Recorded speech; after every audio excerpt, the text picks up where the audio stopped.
Hello and welcome to Data Structures. This course is created by the Stanford Crash Course Initiative. In this video, we will cover the essentials of linked lists. A linked list is a linear data structure in which each element holds its data and also the location of the next element. Linked lists are dynamic data structures with no fixed size. The size of a linked list can increase or decrease at any time during the execution of the program. This slide shows the representation of a standard linked list. Every element in a linked list is called a node.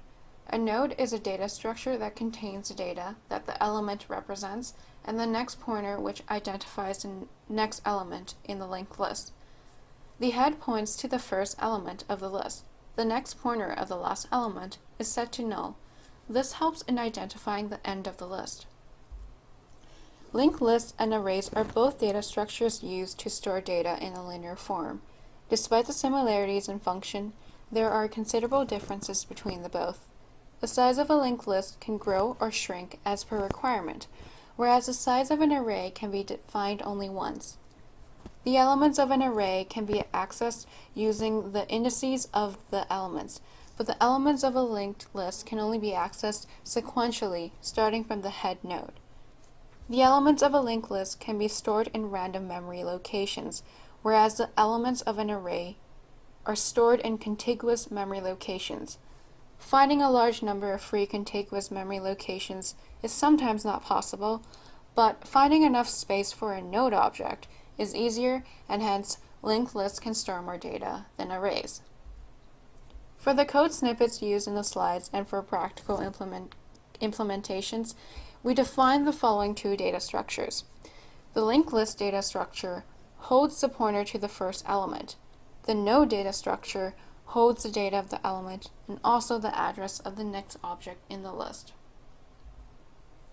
We will discuss the basic operations that are performed on linked lists.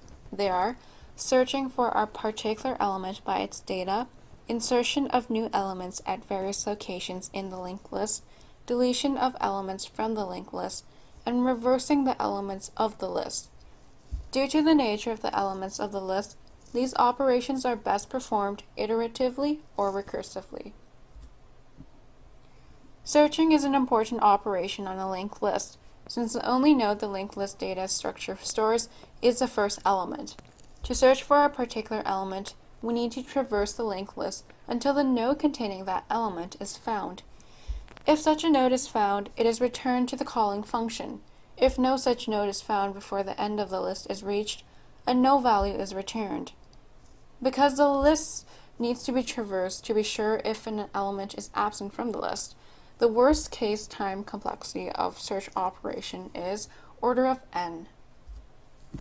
This slide shows the code snippet that implements searching in a linked list.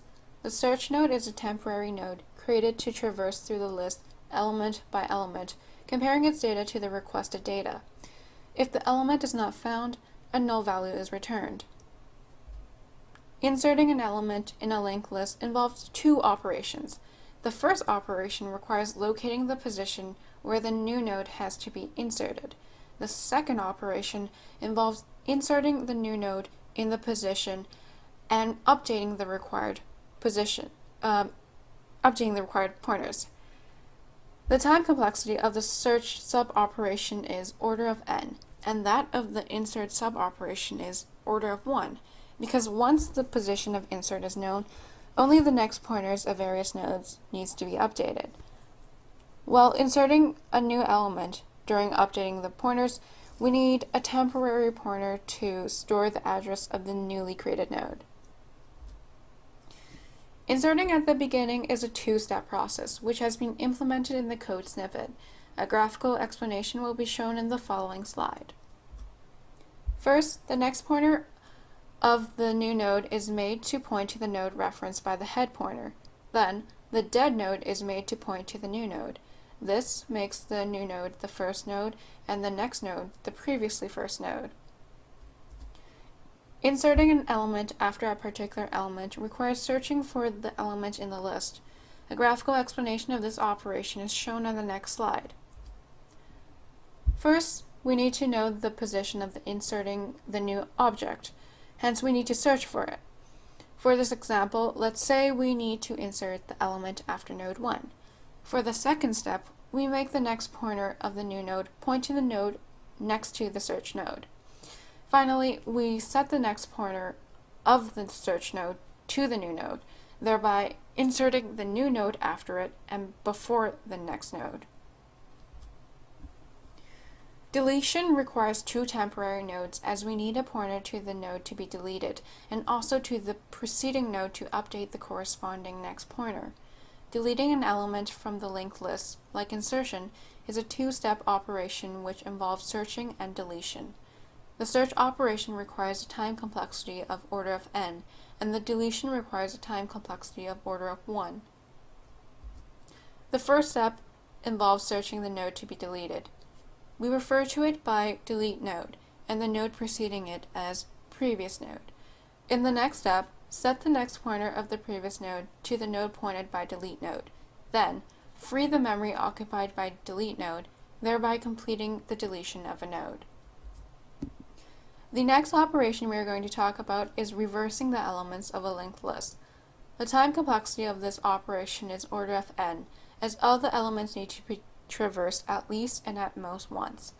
The approach we will take for this is that we will take each node successfully and place it at the head of the list. We will use the two extra pointers for this operation, last and successor, to denote the eventual last element of the list and the successor of the node that will be placed at the head. In the first step, we initialize last to point to the first element, as it will be the eventual last element after reversing. Then, we set the successor pointer to the element after the last pointer. In the second step, we set the next pointer of the last node to point to the element after the successor node. The element pointed by successor is then made the head of the list. So, in effect, the node after the last has now been made the head. Thus, after n iterations, the first n elements of the list are reversed. Finally, we repeat the steps until the next pointer for the last node is not null. This slide contains a code snippet which implements the algorithm described in the previous slide. The linked list that we went through from the start was a singly linked list. Based on the use cases, it would be better to use various modifications of linked lists. Some examples are doubly linked lists and circular linked lists. A doubly linked list is one that stores a reference to the previous node in addition to a reference to the next node. This makes it feasible and computationally inexpensive to traverse backwards, which in the case of a single linked list require traversal from the head of the list. And so, with a small increase in space complexity, the time complexity for certain tasks is greatly reduced. However, for all the operations, both the previous and next pointers need to be updated as the algorithm demands. The next type of modification is the circular linked list. In a circular linked list, instead of setting the next pointer of the last element to null, it is made to point to the first element of the list. Some applications of implementing such a data structure are circular queues or buffers. And that concludes our video. This course was created as part of the Stanford Crowd Course Initiative, the world's first massive online open coursework developed entirely by an online community. If you'd like to learn more about us or view more courses, visit crowdcourse.stanford.edu.